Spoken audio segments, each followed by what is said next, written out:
నమస్తే. భగవద్గీత చరిత్రలో అమృతం. ప్రపంచంలో గ్రేటెస్ట్ వండర్ ఏదైనా ఉందంటే అది భగవద్గీతతో జర్నీ.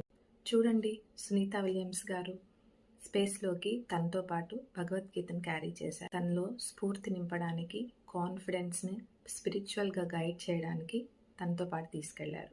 ఇప్పుడు మన ఇండియన్ గవర్నమెంట్ స్కూల్స్లో భగవద్గీతను వన్ ఆఫ్ ద సిలబస్గా యాడ్ చేస్తుంది.